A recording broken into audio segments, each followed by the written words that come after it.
Bienvenue sur Africa 24 dans cette nouvelle édition du Non-Stop Info. Voici les titres de l'actualité.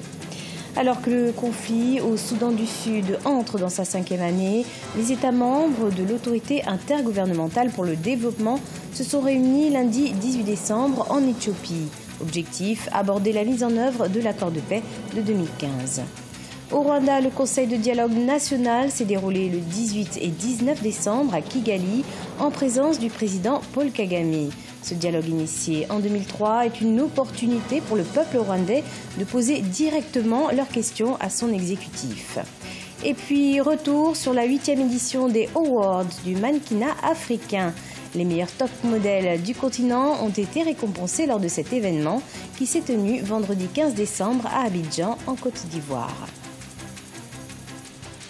Mais tout d'abord, l'ancien procureur général du Rwanda, Martin Ngoga, a été élu ce mardi 19 décembre président de la East Africa Legislative Assembly, le Parlement des pays de l'Afrique de l'Est. Il remplace ainsi l'Ougandais Daniel Kidega pour un mandat d'une durée de 5 ans. Mettre fin à la crise politique et sécuritaire au Soudan du Sud, c'est la mission que se sont assignés les dirigeants de l'autorité intergouvernementale pour le développement. Réunis ce lundi 18 décembre à Addis Abeba, en Éthiopie, ils ont appelé les parties rivales à mettre un terme à une guerre civile qui dure depuis près de 5 ans. Les détails avec Richard Mboué. Les dirigeants de l'autorité intergouvernementale pour le développement, IGAD, militent pour la paix au Soudan du Sud. Le regroupement régional de 8 pays d'Afrique de l'Est tient un sommet à Addis Abeba en Éthiopie dans l'optique d'accélérer la mise en œuvre de l'accord de paix signé en 2015. Au cours de cette rencontre, les parties belligérantes au conflit dans le pays sont appelées à retourner à la table des négociations. Ce forum est un processus sud-soudanais, un processus par lequel vous placerez le Sud-Soudan, votre pays, au-dessus de tous les autres intérêts, qu'il s'agisse d'individus, de groupes ou de tribus. L'organe régional, l'IGAD, et le comité conjoint de suivi et d'évaluation du Soudan du Sud, le JMEC, ont identifié 7 points de discussion dont les principaux sont la cessation de toutes les hostilités et la mise en place d'un processus politique inclusif. L'accord de paix peut se remettre de la tourmente des 18 derniers mois. Mais pour ce faire, nous devons d'abord faire le point sur la situation actuelle, examiner les progrès accomplis et identifier les principaux défis qui entravent la mise en œuvre globale de l'accord.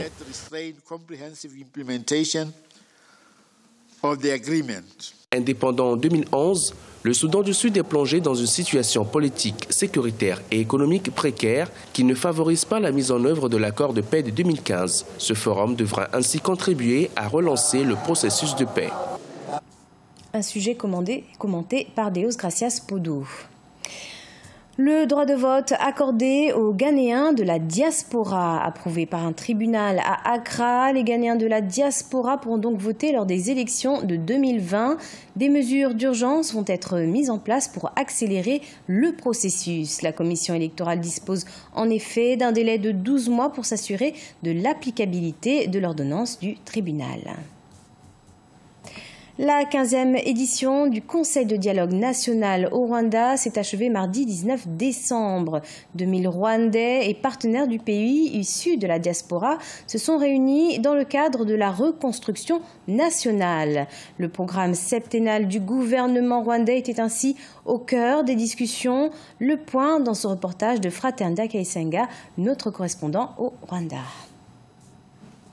La 15e édition du dialogue national au Rwanda s'est clôturée ce 19 novembre 2017 à Kigali, la capitale rwandaise. Plus de 2000 participants pris part aux discussions portant sur le développement national. Connu localement comme Umushyikirano et présidé par le chef de l'État en personne, l'événement annuel rassemble des membres du cabinet du Parlement, des représentants de la diaspora rwandaise, le gouvernement local, les médias, la communauté diplomatique et d'autres invités du président de la République. nk'uko bikunze kuvugwa kenshi ubukire Selon les experts, la richesse, ce n'est pas ce qui est enfoui dans la terre, mais la volonté des gens à vouloir accomplir quelque chose. Donc tout commence par une conviction selon laquelle on veut s'améliorer. C'est pour ça qu'il est très important de s'asseoir et discuter de ces valeurs communes qui nous aident à avancer ensemble. Beaucoup a été dit, mais j'aimerais attirer l'attention des différents responsables. Sachez qu'on travaille pour les Rwandais, alors écoutez-les.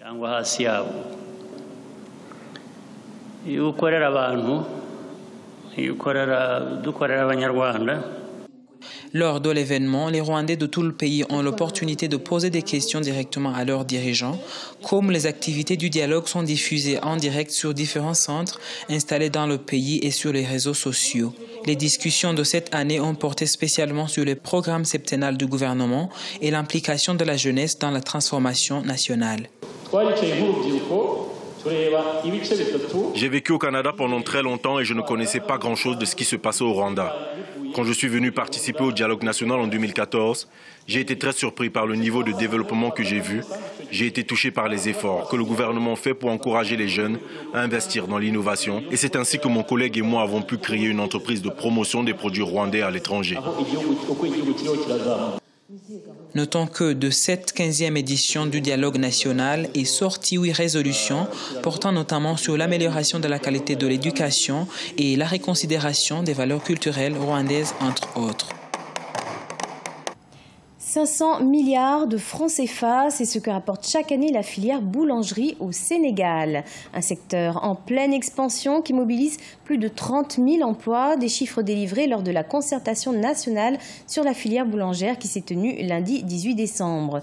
Néanmoins, cet essor pourrait être menacé par la signature prochaine des APE et l'entrée du Maroc dans l'espace communautaire de la CEDEAO, selon Anta Babacar Ngom, la présidente de l'Association des meuniers industriels du Sénégal.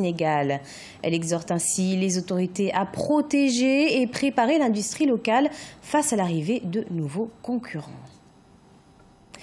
Focus sur l'édition 2017 de la cérémonie des Awards du mannequinat africain qui s'est tenue vendredi 15 décembre à Abidjan en Côte d'Ivoire. Présidée par Kandia Camara, ministre de l'Éducation nationale, cette 8e édition est l'occasion pour la Côte d'Ivoire de s'imposer comme un carrefour incontournable de la mode africaine. Deo Gracias Podo.